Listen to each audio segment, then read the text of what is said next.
کمائی کرنے والے کتنے ہیں اور مسجد کے امام اور مدرسے کے مدرس میں گھر میں کمانے والے کتنے ہیں؟ 5-7 ہزار زیادہ احسان ہو گیا تو 10-15 ہزار اور 10-15 ہزار کی تنخواہیں دے کر کے ہم علماء پر احسان جتلانا چاہتے ہیں. ہم یہ سمجھنا چاہتے ہیں کہ ہم نے ان کو غلام بنا لیا ہے. یہ ہمارے مطابق بیان کریں, یہ ہماری دل لگی باتیں کریں, یہ ہماری برائیوں پر نہ ٹوکیں. خدا کی قسم اگر یہ علماء میدان سے ہٹ گئے میرے بھائیو, اللہ تبارک و تعالی کو کوئی ضرورت نہیں ہے اس دنیا کو چلانے کی.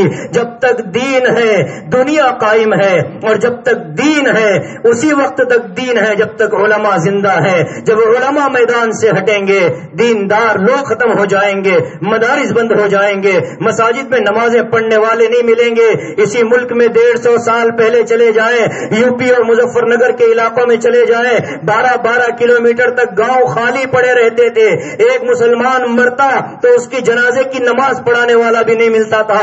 آج مسجد کے اندر 50 علماء اور حفاظ ہیں. جب نعمت زیادہ ہو جاتی ہے تو قدردانی کم ہو جاتی ہے. میرے عزیزوں, وقت آنے سے پہلے ان حفاظ کی قدر کر لیں. اسی لیے میں نے پہلے وہ جملہ کہا کہ قرآن کی اس آیت پر اگر ان حفاظ اور علماء کو فٹ کیا جائے, انا نحن نزلنا الذکر وانا لہ لحافظون, قرآن کو ہم نے نازل کیا اور اس کی حفاظت ہم کرنے والے ہیں. ان مدارس کو اگر آپ اس دائرے سے ہٹا کر قرآن کی حفاظت کا کوئی ایک سینٹر مجھے بتا دیں, میں آپ کی زندگی پر غلامی کرنے کے لیے تیار ہوں. ان مدارس کو ہٹا دیں, قرآن کریم کی اس تفسیر کو تلاش کرنے کے لیے آپ پوری دنیا کا جائزہ لے لیں, پوری دنیا کا سفر کر لیں اور اس میں ان مدارس کو نہ دیکھیں. ان مدارس کی 4 دیواریوں سے باہر نکل کر کہیں قرآن کے الفاظ کی حفاظت ہوتی ہو تو مجھے بتلائے, کہیں قرآن کے معانی کی حفاظت ہوتی ہو تو مجھے بتلائے, کہیں قرآن کریم کی آیتوں کی اور اس کے پڑھنے کے سلیقے کی حفاظت ہوتی ہو تو ہمیں بتلائیں. خدا کا شکر ہے کہ اللہ پاک نے ہمیں یہ مدارس دیے ہیں, اللہ پاک نے ہمیں یہ اکابر دیے ہیں, اللہ پاک نے ہمیں یہ علماء دیے ہیں.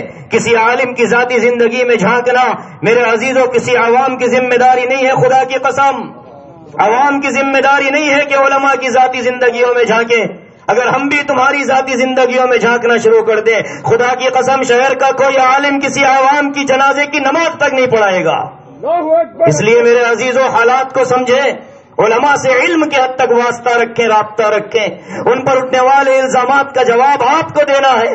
کسی بھی عالم کے بارے میں کوئی بھی میسج بازار میں چلا دیا جائے, خدا کی قسم قرآن کے الفاظ ہیں, بہتان لگانے والے جب تک اس بہتان کو ثابت نہیں کریں گے ایسے بہتان لگانے والوں کو 80 کوڑے مارے جائیں گے اور ان لوگوں کی گواہی کسی نکاح کے اندر بھی قبول نہیں کی جائے گی.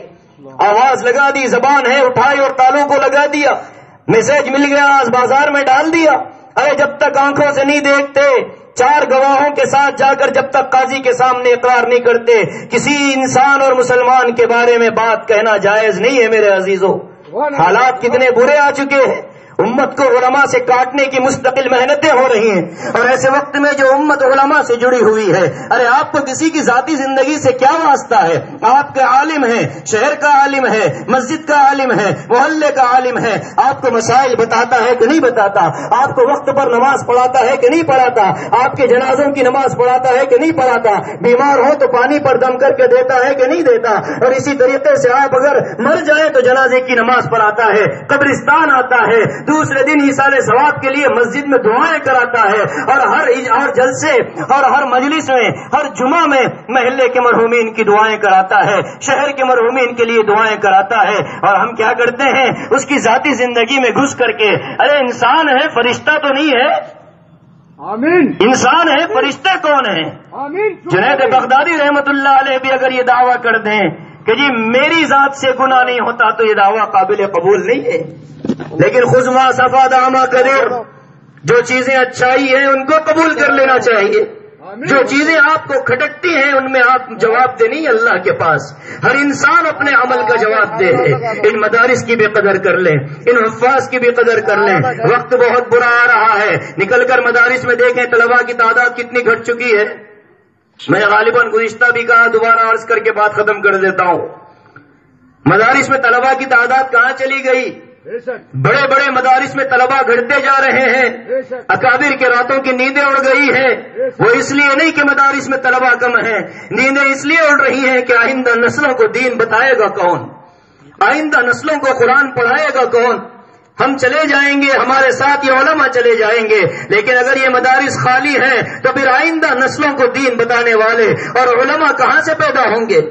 اور میرے عزیزوں، مدارس کے خالی ہونے کی دو وجوہات ہیں.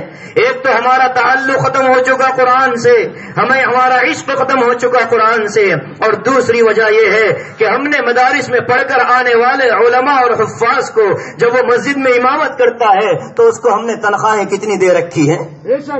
مسجد کے کمیٹی کے ہر فرد کی ذمہ داری بنتی ہے.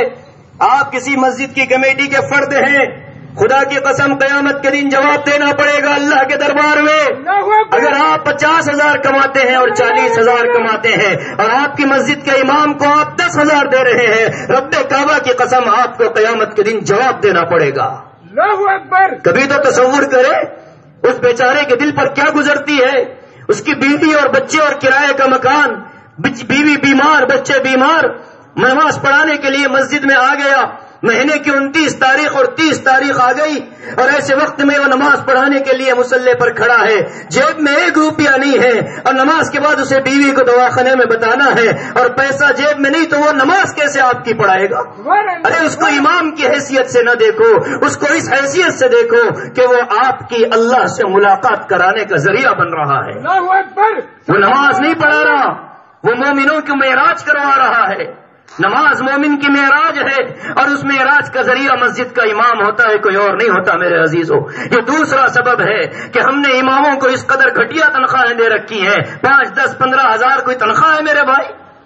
5, 10, 15 ہزار کوئی تنخواہ ہے؟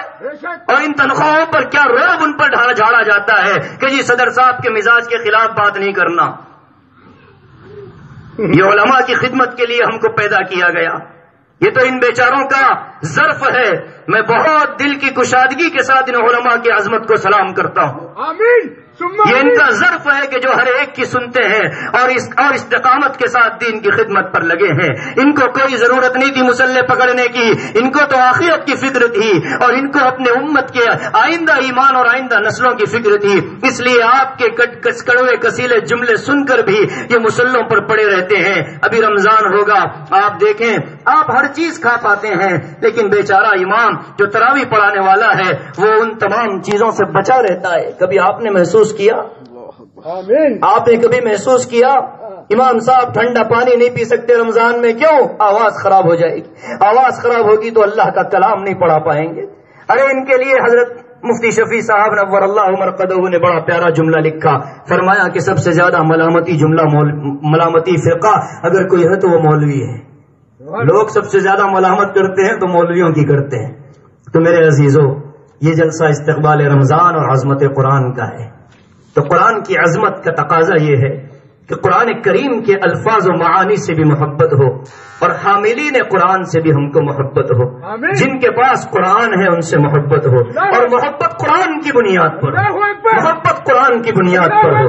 اللہ کے نبی علیہ الصلوۃ والسلام نے حضرت ابی ابن کعب رضی اللہ عنہ سے فرمایا، اے ابی قرآن سناؤ. حضرت ابی کہتے ہیں کہ یا رسول اللہ، میں آپ کو قرآن سناؤں جبکہ قرآن تو آپ پر نازل ہوتا ہے؟ آقا علیہ السلام نے فرمایا، مجھے تو اللہ نے یہی حکم دیا کہ تم سے قرآن سنو. میرے عزیزو، اللہ کے رسول بھی قرآن والوں سے محبت کرتے تھے. آپ بھی طے کر لیں، کسی حافظ اور عالم سے آج سے ہم کوئی بغض نہیں رکھیں گے انشاءاللہ. ایک مرتبہ ہاتھ اٹھا کر کہہ لے میرے بھائی، یہ مجموعہ اگر اللہ کے دربار میں قبول ہو جائے تو میں سمجھتا ہوں کہ ہماری مغفرت کا سامان ہو جائے گا. اللہ پاک ہم سب کو توفیق عمل عطا فرمائے. آمین. وآخر دعوانا الحمدللہ.